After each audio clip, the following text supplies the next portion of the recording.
Assalamualaikum warahmatullahi wabarakatuh. Alhamdulillahirabbil alamin wassalatu wassalamu ala asrafil anbiya'i wa mursalin wa ala alihi wa sahbihi wa man tabi'ahum bi ihsan ila yaumiddin amma ba'du. Ma'asyiral muslimin, adik-adikku yang dirahmati Allah Subhanahu wa taala. Pada kesempatan ini saya akan menyampaikan salah satu kisah inspiratif, kisah yang sangat menggugah hati dan jiwa kita. Kisah tentang Atha bin Abi Robah menjadi mulia karena ilmu. Adik-adik yang dirahmati Allah SWT, ketahuilah adik-adik bahwasanya Atha bin Abi Robah dahulunya merupakan seorang budak dari Habasyah.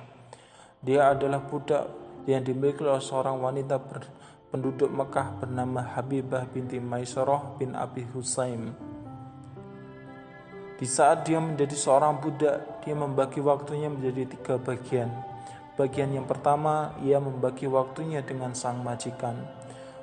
Yang kedua, memenuhi hak-hak dari majikannya. Kemudian ia membagi waktunya dengan Rabbnya, tenggelam dalam kekhusyuan beribadah dan ikhlas karena Rabbnya. Dan terakhir, ia membagi waktunya dengan ilmu. Adik-adik yang dirahmati Allah SWT, setelah Atha bin Abi Robah merdeka, lantas beliau berguru kepada beberapa sahabat. Di antaranya adalah Abu Hurairah radhiyallahu anhu, Abdullah bin Umar radhiyallahu anhuma, Abdullah bin Abbas radhiyallahu anhuma, dan Abdullah bin Zubair radhiyallahu anhuma. Yang kalau seandainya diperkirakan berapa jumlah guru-gurunya, kurang lebih sekitar 200 para sahabat yang pernah ditemui oleh Atha bin Abi Robah. Adik-adik yang dirahmati Allah SWT, di dalam kitab Suwaru min Hayati Tabi'in yang ditulis oleh Dr. Abdurrahman Raf'at Basya, dituliskan bahwa Atha bin Abi Robah mencapai puncak di dalam hal agama dan ilmu karena 2 hal. Yang pertama adalah ia mampu mengendalikan jiwanya dari hawa nafsu, sehingga ia tidak memberikan peluang untuk sibuk di dalam urusan yang tidak berguna baginya. Kedua, ia mampu mengatur waktunya sehingga tidak membuangnya secara sia-sia, seperti bermain dan bercakap yang tidak perlu maupun perbuatan yang tak berguna lainnya. Selain kisah di atas, dikisahkan pula bahwa para penguasa pun segan terhadapnya dan menghormatinya. Dikisahkan di buku yang sama saat 10 hari terakhir bulan Zulhijjah 97 Hijriah, saat itu Mekah Masjidil Haram dibanjiri oleh lautan manusia untuk memenuhi panggilan Allah. Sulaiman bin Abdul Malik, khalifah kaum muslim, saat itu sedang bertawaf di Masjidil Haram. Ia bertawaf dengan meninggalkan pakaian agungnya tanpa alas kaki, tanpa penutup kepala, hanya memakai pakaian ihram. Tidak ada perbedaan antara dirinya dengan rakyat biasa. Setelah usai melaksanakan tawaf, sang khalifah menghampiri seseorang kepercayaannya dan bertanya di manakah keberadaan temannya, yaitu Atha bin Abi Robah. Lalu temannya menjawab, di sana beliau sedang berdiri untuk sholat. Maka khalifah diikuti oleh kedua putranya menghampiri tempat yang dimaksud. Saat sampai di tempat yang dimaksud, khalifah sampai rela duduk bersama banyak orang lainnya untuk menunggu Atha selesai sholat.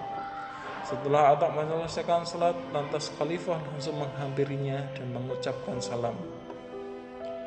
Khalifah bertanya kepadanya perihal manasik haji, rukun-rukunnya, dan pertanyaan-pertanyaan lainnya. Atha menjawab semua pertanyaannya sang khalifah dan menjelaskan secara terperinci dengan berdasar hadis Nabi SAW. Setelah dirasa cukup dengan pertanyaannya, khalifah mendoakan agar ia diberi balasan yang lebih baik. Setelah itu khalifah undur diri, diikuti oleh kedua putranya untuk menuju tempat sa'i. Di tengah perjalanan menuju sa'i, kedua putra beliau mendengar seruan seseorang, "Wahai kaum muslimin, tidak ada yang berhak berfatwa di tempat ini kecuali Atha bin Abi Robah. Jika tidak bertemu dengannya, hendaknya menemui Abdullah bin Abi Najih." Karena sebelumnya anak sang khalifah tidak mengetahui bahwa yang tadi ia dan ayahnya hampir adalah Atha. Anak sang khalifah kemudian menoleh kepada ayahnya dan bertanya, mengapa ia dan ayahnya tidak meminta fatwa kepada Atha bin Abi Rabah, tapi malah meminta fatwa kepada seorang tua Habsyi dan tidak memberi prioritas kepadanya yang merupakan khalifah saat itu. Lantas ayahnya berkata, wahai anakku, pria yang kamu lihat dan engkau melihat kami berlaku hormat di hadapannya adalah orang yang bernama Atha bin Abi Rabah, orang yang berhak berkhutbah di Masjidil Haram. Beliau mewarisi ilmu Abdullah bin Abbas dan bagian yang banyak. Kemudian ia melanjutkan, wahai anakku, carilah ilmu, karena dengan ilmu rakyat biasa bisa menjadi terhormat.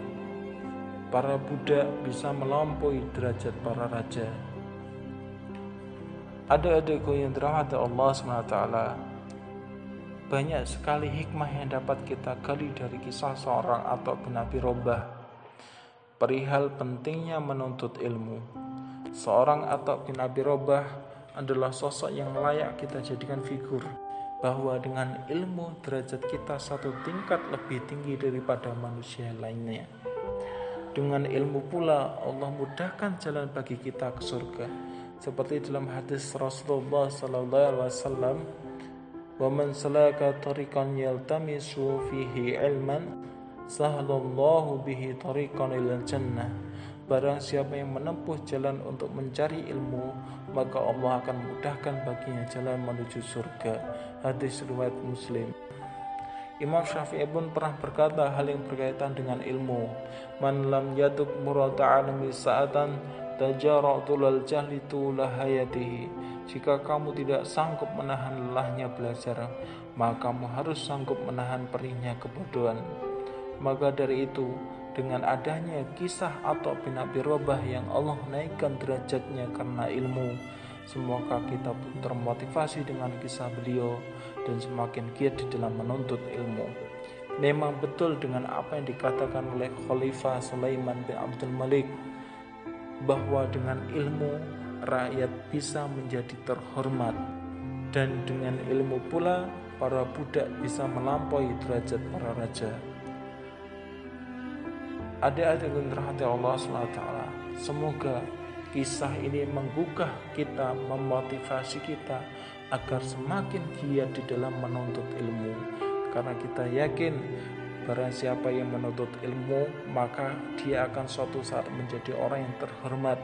Dan barang siapa yang dia menuntut ilmu pula, maka dia akan memiliki derajat di antara lebih derajatnya daripada manusia yang lainnya. Karena Allah SWT berfirman di dalam surah Al-Mujadilah ayat 11, yarfa'illahu alladhina amanu minkum. Allah Subhanahu wa taala akan menaikkan derajat kita orang-orang yang beriman, walladzina utul ilma darajat, dan orang yang menuntut ilmu beberapa derajat, wallahu bima ta'maluna khabir. Dan Allah Subhanahu wa taala itu mengetahui apa yang telah engkau kerjakan. Ihdinas siratal mustaqim, man jada wajada. Wassalamualaikum warahmatullahi wabarakatuh.